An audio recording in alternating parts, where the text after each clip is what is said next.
Lamine Yamal s'absente à la dernière minute du rassemblement de l'équipe nationale. De La Fuente est fou de rage, mais le Barça le remet à sa place. Je vous explique tout, mais avant de commencer, n'oubliez pas de vous abonner, liker et partager si mon contenu vous plaît. Grosse surprise pour De La Fuente et la sélection nationale. Les médecins de la Roja ont appris à la dernière minute que Lamine Yamal avait subi une intervention médicale le matin même du rassemblement et sans avoir été prévenu. Le rapport est arrivé la veille à 22h40 pour les prévenir que Lamine Yamal doit se reposer entre 7 à 10 jours. Comme par hasard, la durée de la trêve. Du coup, la sélection espagnole est obligée de le laisser au repos. Et de leur côté, ils considèrent que c'est une déclaration de guerre avec le Barça. De La Fuente, de son côté, déclare: je suis abasourdi, je n'ai jamais rien vu de tel auparavant, je ne pense pas que ce soit normal. Tout le monde est surpris, on ne sait rien, on ne reçoit aucune nouvelle, on ignore tous des détails. Et puis soudain, on nous l'annonce. Sauf que là, clairement, c'est l'hôpital qui se fout de la charité. On se souvient, lors du précédent rassemblement, Lamine Yamal avait joué sous infiltration et le Barça n'avait jamais été consulté ni prévenu. Et là, le gars se plaint que le Barça ne l'ait pas prévenu pour un traitement. D'ailleurs, selon la Cadena Ser, le Barça a déclaré: il manquerait plus qu'on n'ait pas le droit de traiter nos joueurs. L'entourage du joueur, lui, est mécontent du traitement des deux côtés. Ils ont déclaré: ils se partagent le meilleur joueur du monde, mais aucun d'eux ne s'en occupe comme il devrait. Sauf que là, c'est un peu trop facile de dire ça, parce que le Barça a toujours coopéré. Ils avaient prévenu que le joueur était blessé, qu'il était fragile, qu'il avait besoin de repos. La Fédé, ils ont dit: on s'en fout, on l'appelle quand même. Ils l'ont fait jouer sous infiltration, ils n'ont pas prévenu le Barça. L'ont rendu au Barça blessé. Derrière, le Barça leur dit: pour la prochaine trêve, ne l'appelez pas, laissez-le se reposer cette fois. Encore une fois, ils veulent l'appeler. Et là, rebelote. Je suis désolé, mais le Barça est dans son droit dans cette affaire. On va pas se mentir, hein, ce traitement médical, c'est du pipeau. C'est pas comme ça qu'on soigne une pubalgie. Faut du repos et seulement du repos. Pas avec des ondes ou des électrodes ou je sais pas quoi. Là, le Barça est clairement en train de bluffer. En tout cas, dites-moi ce que vous en pensez, vous, en commentaire. Les gars, préparez-vous à une guerre d'envergure dans les années qui vont arriver entre la sélection espagnole et le Barça. Lamine Yamal est forfait pour cette trêve internationale et quel manque de respect du Barça envers la sélection espagnole. Parce que oui, le Barça a attendu que ce soit la trêve internationale pour envoyer Lamine faire des examens. Ils ont attendu le moment propice pour s'occuper de sa pubalgie et il y a un bon temps de repos grâce à la trêve, donc le Barça est gagnant. Camille de La Fuente, très en colère, il a dit: je suis choqué, je n'ai jamais vécu une situation pareille auparavant et je pense pas que ça ne soit normal du tout. Vous ne savez rien, aucune information ne vous parvient, puis soudain on vous l'annonce.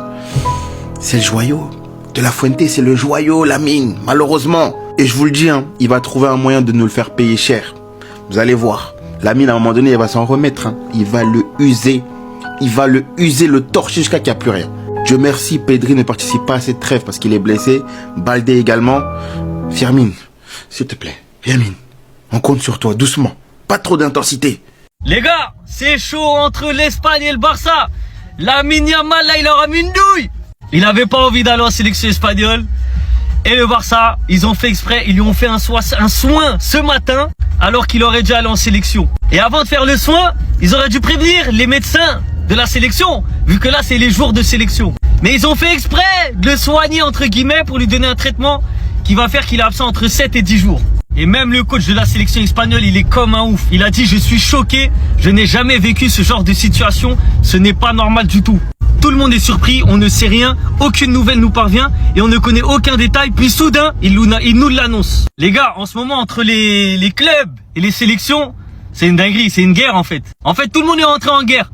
Ça a commencé avec Ousmane Dembélé en équipe de France et ensuite tous les autres ils ont suivi. Mais le Barça, franchement, ça se fait pas ce qu'ils font parce qu'en fait, on sait depuis plusieurs semaines que Yamal, il a une pubalgie. Et ces enfoirés, désolé du terme, au lieu de le soigner pendant qu'il était au Barça, ils ont fait exprès d'attendre la sélection espagnole pour le soigner. Alors qu'il a sa pubalgie depuis. Et Yamal, il est complice, hein. Yamal, il est complice de ça pour moi.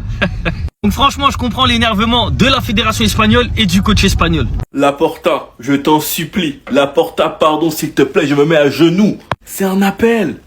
C'est un appel. L'interview de Sport, je pense que c'était avant qu'il aille au Camp Nou. J'ai vraiment envie d'y retourner. Barcelone nous manque énormément à moi, mes enfants et ma femme. Il me parle sans cesse de Barcelone, de l'idée d'y vivre à nouveau. On a notre maison, tout, c'est ce qu'on veut. J'ai vraiment envie de retourner au stade quand il sera terminé. Ça va être bizarre de retourner dans le nouveau stade et de le voir, car la dernière fois que je l'ai vu remonte à longtemps. Ce sera excitant de revivre ces moments et de me souvenir de tout ce qui s'est passé. Laporta, pardon.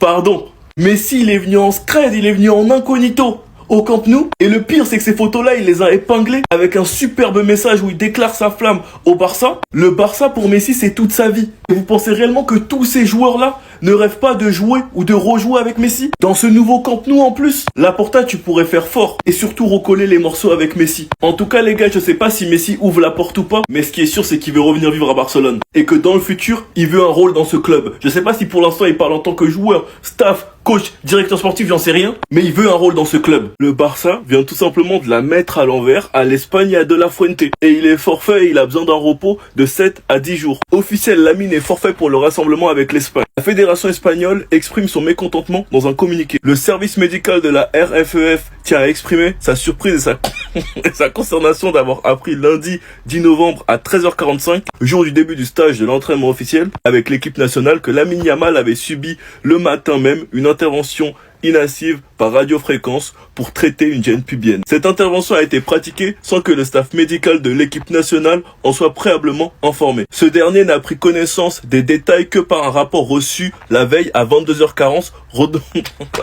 C'est dingue ce qu'ils ont fait. Recommander un repos de 7 à 10 jours. Flick avait déclaré clairement que Lamine Yamal est en bonne santé pour aller en trêve, que ça le regarde pas. Mais c'est parce qu'en fait ils avaient tout prévu. Laporta a expliqué que l'Espagne ne disputait pas des matchs trop importants, que j'espère qu'il allait gérer les minutes. Mais ils avaient déjà tout leur plan en tête. Lamine est pourtant arrivé hier, en plus c'était drippé, mais visiblement il était là que pour une soirée. Franchement, le coup que le Barça vient de faire à l'Espagne, c'est pas sympa, sachant qu'il joue tous les matchs avec le Barça, il est titulaire, il joue 90 minutes. Enfin bref, donc vous les gars, vous en pensez quoi? Ramenez-vous sur ta patience en nuit. Les gars, on va se faire une actualité barcelonaise, on va parler un petit peu de nos joueurs et quelques rumeurs transferts. On va tout d'abord commencer par une propagande. Joan Laporta, si tu n'es pas au courant, le numéro 30 ainsi que le numéro 19 sont disponibles. Tu as l'occasion de faire quelque chose qui pourrait sauver ton mandat et accélérer ta réélection. Ne te manque pas, mon ami. Ne te manque pas parce que pour la deuxième partie de saison, on pourrait avoir ces 3 joueurs qui jouent ensemble sous le même maillot. Et ça, c'est des choses que tout le monde veut voir. Toute la terre, là, ça dépasse le cadre des supporters Blaugrana. Là, c'est toute la terre qui souhaite voir ça. Donc Laporta, fais ce que tu dois faire, s'il te plaît. Ensuite, on parle un petit peu contrat. Aujourd'hui, on a Casado, pour lequel le club est en train de travailler sur son renouvellement, de contrat. Son contrat expire en 2028. L'idée, c'est de le prolonger 2 ans et de lui donner une augmentation salariale. Ce serait très bien parce que Casado, il a fait une très bonne année dernière. Cette année, il est un petit peu plus en difficulté, mais c'est aussi la vie d'un footballeur. On a hâte qu'il revienne à son véritable niveau. J'en profite aussi, vu qu'on parle de Casado, on a le contrat d'Eric Garcia là qui va être fini l'année prochaine et qui va pouvoir rentrer en discussion à partir du mois de janvier. J'espère que Deco, il travaille nuit et jour sur le renouvellement du contrat d'Eric Garcia. Parce qu'il est hors de question de voir Eric Garcia partir, déjà de 1, et de 2, il est hors de question de voir Eric Garcia partir gratuitement. Ça, je m'en remettrai pas. Je me serais jamais vu dire ça il y a quelques années en parlant d'Eric Garcia, mais je vous jure que je m'en remettrai pas. Côté tactique, on a en fait Rashford, en fait ça a été visible, aussi bien du côté des supporters mais aussi du staff technique de Flick, qu'il avait des difficultés à travailler lors de la perte de balle, il n'arrivait pas à rester concentré lorsque le pressing il était élevé sur le terrain, et il travaille beaucoup avec lui sur cet aspect et on voit qu'il y a eu des améliorations. On a vu par exemple lors du match face à Vigo que Rashford est le joueur qui a récupéré le plus de balles, c'est un joueur qui a fait des efforts, c'est un joueur qui est allé dans le duel physique, et là il commence à comprendre que l'Espagne et l'Angleterre ont des disparités fortes et que c'est pas le même football. Petit point sur l'un de nos joueurs qu'on voit plus, Ter Stegen. On a Nagelsmann qui a parlé de lui en disant que il l'a eu au téléphone, il va bien et voilà, c'est ce qui importe pour la partie allemande. Néanmoins, le marché d'hiver des transferts, il a envoyé en fait quelques informations vis-à-vis du marché d'hiver. Il a dit qu'en gros, c'est pas quelque chose qui est facile. Il impose pas à un joueur de devoir jouer en club pour pouvoir être sélectionné. Néanmoins, il a dit plutôt que j'impose pas à un joueur de jouer dans un club de premier ordre.